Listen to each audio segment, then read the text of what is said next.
Hi guys, this is Scotty too Hotty, and I'm doing a podcast today with, it's going to be on relationships, and I am joined with a personality and a behavioral consultant that does workshops on relationships, and she mostly serves the entrepreneurial community, and she mostly does personal and professional development. And her name is Bri Larson, and I'm very glad to have you here today, Bri. Thanks, Scotty. I'm happy to be here, too. Yeah, this is pretty exciting for me. Yeah? Yeah. So today, yesterday I talked a little bit about relationships, and today we're really going to focus on relationships. Because I find that a large percentage of us are looking for one, but I don't think that we really know what we're looking for when we're looking for a relationship. I agree with that 100%. I don't think a lot of people really understand the dynamics of what goes into finding a partner that's properly suited for you, and they're generally just following the norms of society of what everybody else is doing, but what other people are doing doesn't always serve you. I find I do a lot of online dating, and over and over again I find patterns in all this, and a lot of these girls, they say that they want a relationship and they're looking for a relationship and they know exactly what they're looking for, but they're not going to find it. And I try to tell them this, you're not going to find what you're looking for, and especially online. The quality of people are pretty low on there. Not always. Not always. I'm in the top 1%. So, of course. But a lot of these girls, and when I go on to dates with these girls, sometimes they put their focus on the on having a relationship right away, on the fact that they they judge you to say whether or not that you're capable of they're going to have a relationship with you or not.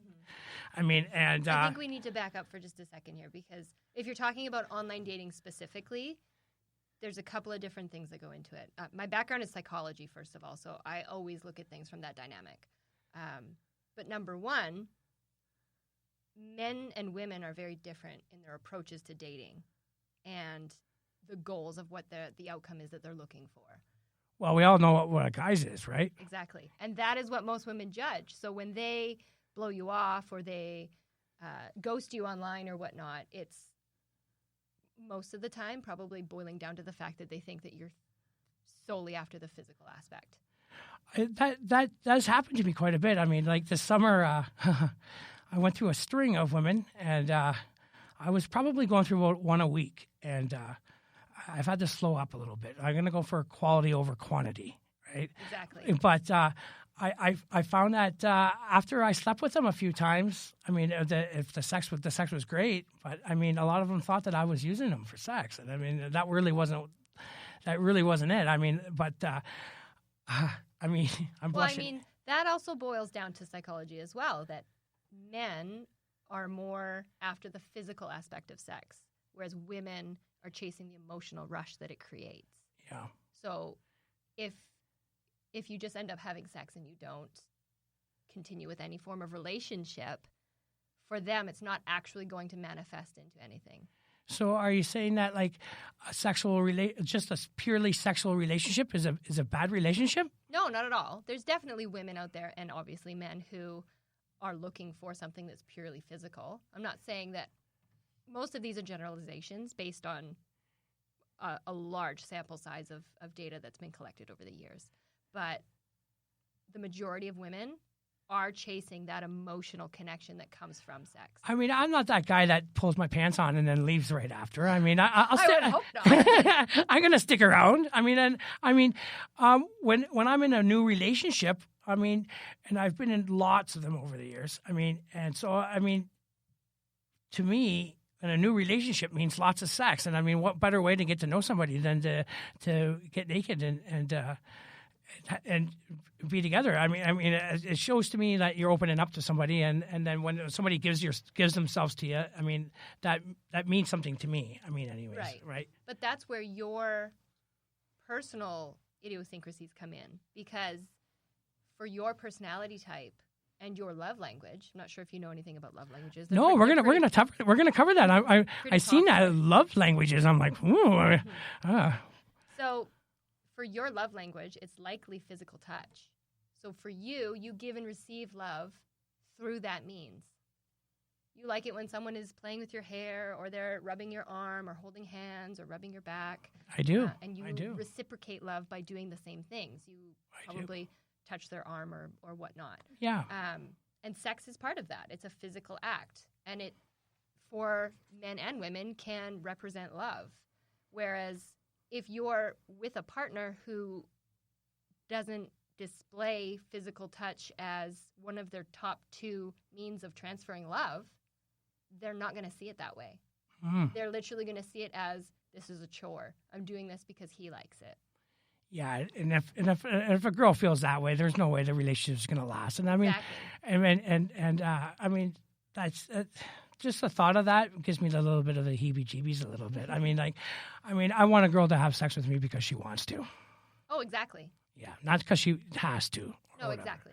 I mean, and I think that's where a lot of marriages fail is that aspect of stuff, right?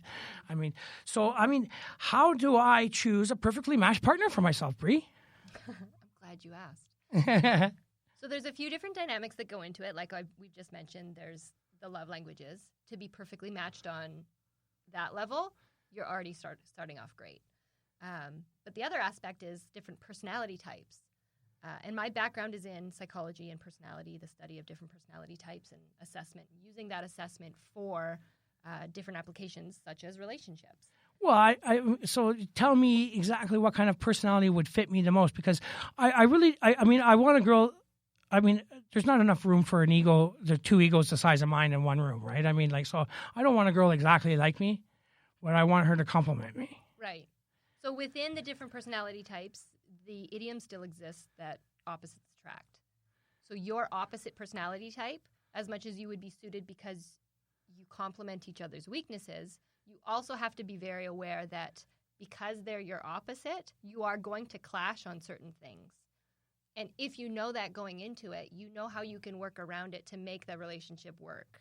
So when you get into arguments, you can understand that this person does not want me to be all touchy-feely and lovey-dovey. They actually want me to get down to brass tacks and understand what the fundamental issues are.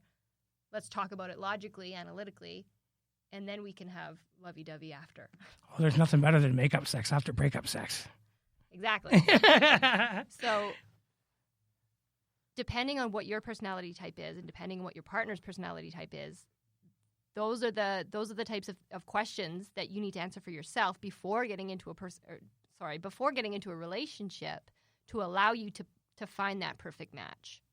So all of the research that I've done and all of the schooling that I've done on this is based on personality types that date back to Hippocrates.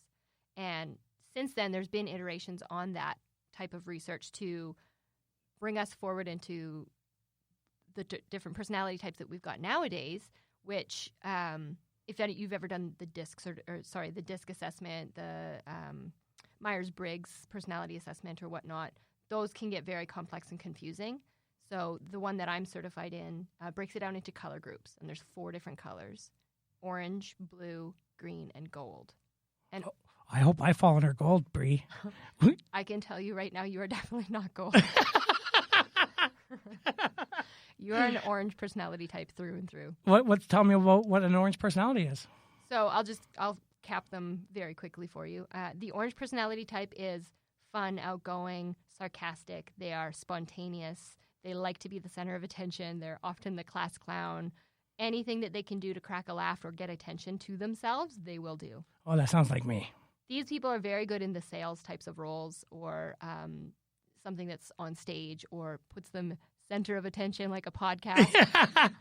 Yeah, I mean, you've nailed it. You've nailed it. And I've never sold anything in my life. And what I'm doing right now is I'm selling myself. And I'm going to sell myself to the whole Okanagan. And my dreams are big, and I'm going after it. I'm going to get it, Bri. So the flip side to your personality is that you can come off as being... Arrogant? Arrogant, yes. And selfish. Because what you do is to get attention for you. So that means that you don't always take into account your partner's feelings or that you're doing something at their expense.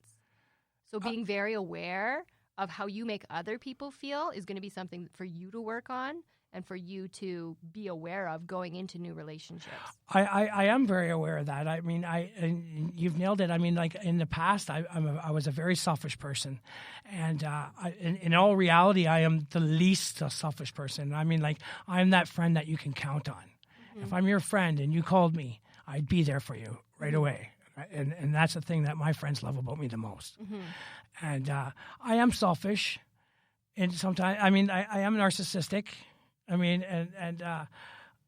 but I mean, it's just the way the cookie crumbles for me, and I am who I am, and right now I'm at the point where I get to capitalize on the personality that I am. Which is great. I mean, if you find a way that you can do that, that's all the power to you. That's fantastic. And to touch on the narcissistic topic, everybody has narcissism in them. It's a spectrum. So to say that you're narcissistic doesn't necessarily mean that you are the nth degree narcissistic where it's detrimental to yourself and to others. Yeah. It's a good thing. It means that you're looking out for yourself as well. I've really sat down and looked at my own faults, and I don't want to make those in my next relationship. And in my next relationship, Bri, even though like right now I've never been more ready for a relationship in my life, and I don't have one, and I've come to the realization that's okay. Because when I came here to BC, I was in a big rush to get everything. I had to get my job, I had to get a place, I had to do this, and I needed a girlfriend. I thought that I needed one. I don't need one. One's going to come to me. And I just need to, I don't need to be in a big rush because then I'll get not the best one. And also the fact that you're self-aware enough to recognize, number one, your faults and that you need to change them in order to attract someone who's suited for you. And number two, the fact that you don't need someone to complete you, that's key. Because if you feel like somebody else has to fill the role of making you feel whole, you yourself are not whole and complete to begin with. You need to do that for yourself. You need to be able to understand that if you put that burden on someone, that's a lot of pressure. Yeah. And that person they will then feel like they need to be perfect the entire time you guys are together, and that any mistake they make, you are going to hold them that much more accountable because it affects them and it affects you. And that's not fair to them. It's not fair at all. I want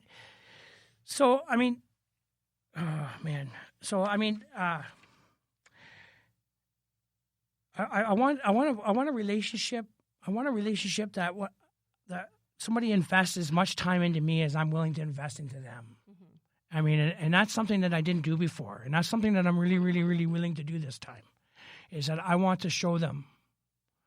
I want to enjoy them as much as they're going to enjoy me. And I want somebody to back me. I mean, just not sit there and just pat me on the back. I'm not looking for that. But I mean, to support me. And my co-host, I have a co-host, and she's at work today, but she's a girl that I've taken out on dates. I met her when I came here to BC, and I went out with her, and on my second date, I had my bags packed, I had my lunch packed for the next day. I thought I was sleeping with her, and she didn't sleep with me. And and we sat that night, and we got completely honest with each other. And I've never opened up to somebody like that before, where I told her all my dirty little secrets, and she told me, she allowed me to ask her all the dirty little secrets, and we bonded on a level that I'm not willing to sacrifice. And she means the world to me, and she backs me, and I talk with her all the time. And I've given this girl the friend card, and I've never given this to a girl before. It's always been a relationship, or if it's not a relationship, I kick them to the side. I'm gonna guess that you don't open up to your guy friends either.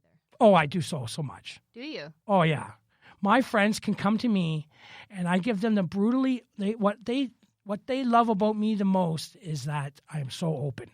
Mm-hmm. And I'm so honest, and I mean, I'm brutally honest. I mean, I don't play the advocate all the time, but I mean, I always show them another way of looking at something, and I'll tell them what they don't want to hear, and they appreciate that through my friendship. And so, like, I get a lot of my friends that call me out here, and just to get a little dose of me, and I'm pretty proud of that. Thanks, guys. You should be. Yeah, we need more people like that. I mean, Yeah. I mean, that's where this is where this is turning into. Is that now on my Facebook page at Scotty to Hotty, I'm starting to get people to call in. I mean, to